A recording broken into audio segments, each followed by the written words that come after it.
अस्सलाम वालेकुम व्यूअर्स, कैसी हो? ठीक हो? मैं भी आपकी दुआओं से अल्लाह के फजल व करम से ठीक है। तो आज मैं आपको मकई की रोटी बनानी सिखाने लगी हूँ, ताकि हर एक को मकई की रोटी बनानी नहीं आती। तो ये मकई की रोटी सेहत के लिए भी बहुत ही अच्छी चीज़ है। तो ये इसमें इतने फ़ायदे हैं कि अल्लाह ताला ही जान सकते हैं, इंसान तो कोई जान नहीं सकता, लेकिन सेहत के लिए ये बड़ी मुफीद है। तो चलो शुरू करते हैं। ये मैंने नीम गर्म पानी कर लिया और ये 2 रोटियों का आटा मैंने छान लिया अच्छी तरह। तो अब शुरू करते हैं। मैं बताती हूँ कि कैसे करना है। बिस्मिल्लाहिर्रहमानिर्रहीम। थोड़ा थोड़ा पानी डालना है और इसको ना गूंदना है। मैं बताती हूँ कि ऐसे ये दोनों रोटियों का आटा एक ही दफ़ा नहीं गूंद लेना, ठीक है।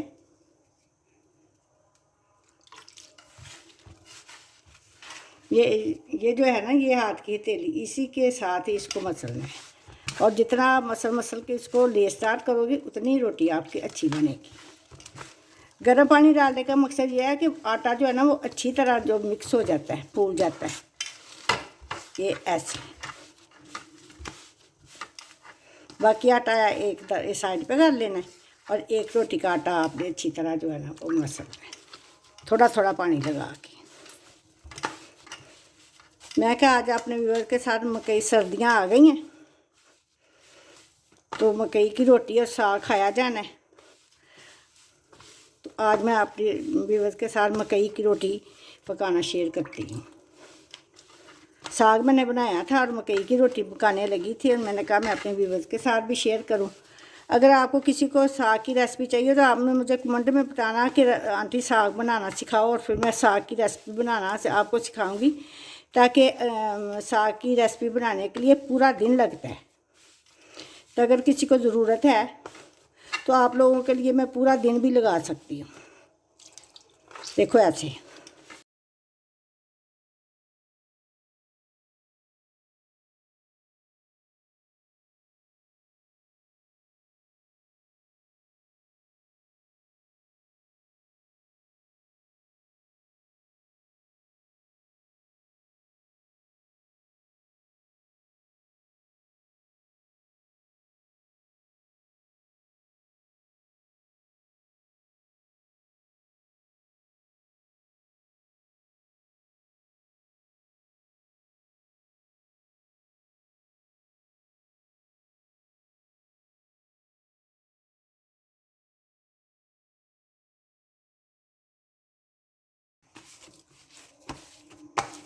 ये देखो आपको सामने कितना प्यारा मुलायम हो गया। इसको ज़्यादा देर जो है ना वो मसलना पड़ता है।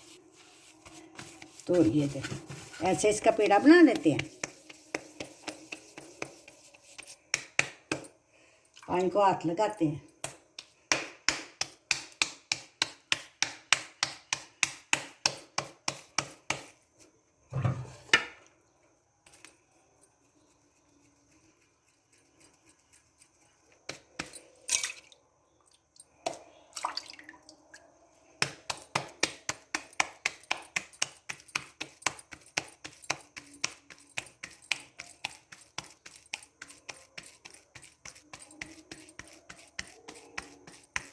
देखो आपके सामने मकई की रोटी बन गई। देखो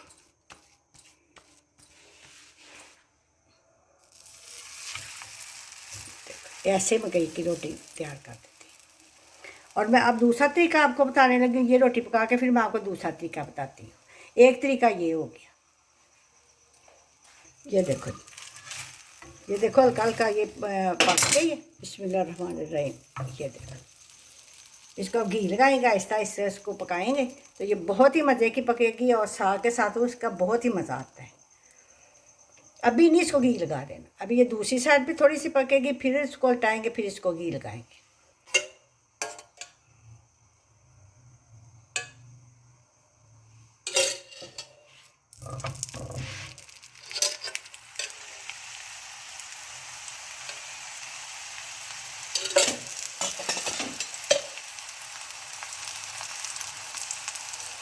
हल्की आंच पे इसको रोड़ रोड़ के पकाना है, ताकि जो मकई दूसरी गंदम की रोटी से ये थोड़ी सी मोटी होती है।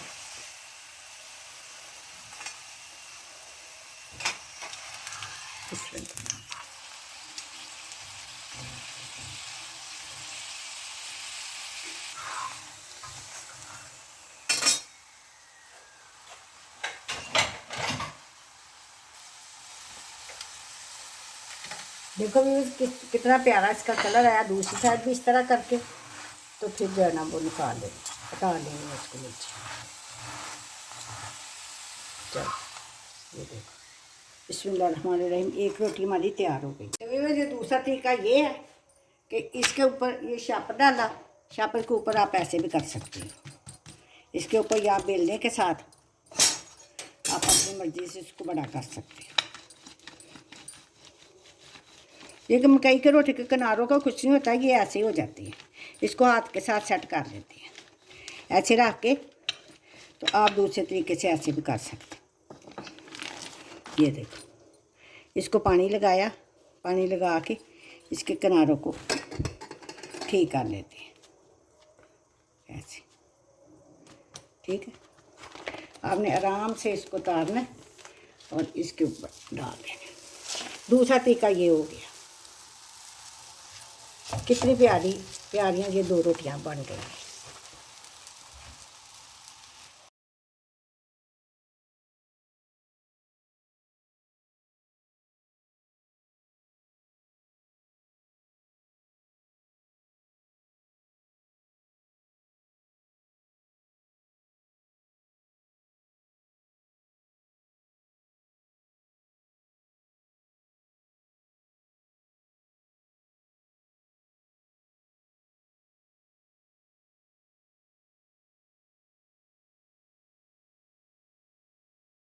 दूसरी भी ये बन के तैयार हो गई है।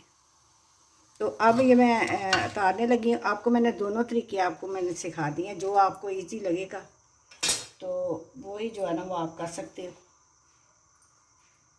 ये देसी घी मैंने रख दिया ऊपर, और मक्खन के इस साग के ऊपर भी मैंने देसी घी रख लिया है। अगर आपको किसी को रेसिपी चाहिए तो मुझे आप बताना, मैं आप लोगों के लिए पूरा दिन लगा के रेसिपी बना सकती हूँ।